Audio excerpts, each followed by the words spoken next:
Unity in spirit global క్రైస్తవ సన్నిహిత సంఘానికి మీకు స్వాగతం. మీరు ప్రార్థన అభ్యర్థనలు పంపాలనుకుంటే లేదా క్రైస్తవ జీవ భాగస్వామిని వెతుకుతున్నట్లయితే mark108.comను విజిట్ చేయండి. ఇప్పుడు మనం ప్రార్థనలోకి వెళ్తాము.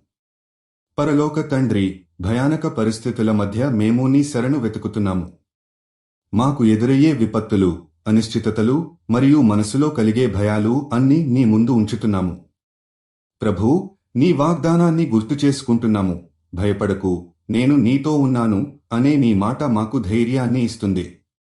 ప్రభూ, భయం మన ఆత్మను పరాజయం చేయకుండా నీ ప్రేమ, నీ శాంతి మన హృదయాలను పరిపూర్ణం చేయాలని మేము ప్రార్థిస్తున్నాము. ఎలాంటి సంక్షోభం వచ్చినా మేము నీ శక్తిపై ఆధారపడే ధైర్యాన్ని కలిగి ఉండాలని కోరుకుంటున్నాము. మా మనసుల్లో నీ ఆత్మ బలంగా పనిచేసి ధైర్యంగా ముందడుగు వేసే శక్తిని ఇవ్వుము. యేసయ్యా, నీకు ఎదురైన కష్టాలను చూసి కూడా భయపడకుండా నీవు జయాన్ని పొందినట్లే మేము భయాన్ని అధిగమించి విశ్వాసంలో ముందుకు సాగాలని మేము కోరుతున్నాము.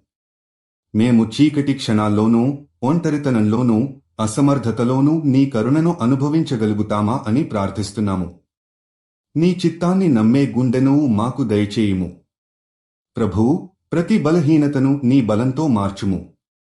మేము భయాన్ని అంగీకరించే మార్గంలో నడవకుండా నీ బలంతో కూడిన మార్గంలో నడవాలని కోరుతున్నాము. మా మాటల్లో ధైర్యం, మా కార్యాల్లో విశ్వాసం కనిపించేలా మమ్మల్ని మార్చుము. నీ సమక్షం మాకు శాంతిని ఇవ్వుగాక. ఈ ప్రార్థనను యేసు క్రీస్తు మహానామంలో మేము అర్పిస్తున్నాము. ఆమెన్. యూనిటీ ఇన్ స్పిరిట్తో కలిసి ప్రార్థించినందుకు ధన్యవాదాలు. మీరు విశ్వాసం కలిగిన జీవిత భాగస్వామిని వెతుకుతున్నట్లయితే mark108.comను విజిట్ చేయండి. మీ ప్రార్థన అభ్యర్థనలు కూడా అక్కడ పంపవచ్చు. దయచేసి లైక్ చేయండి, షేర్ చేయండి మరియు ఛానల్కి సబ్స్క్రైబ్ చేయండి.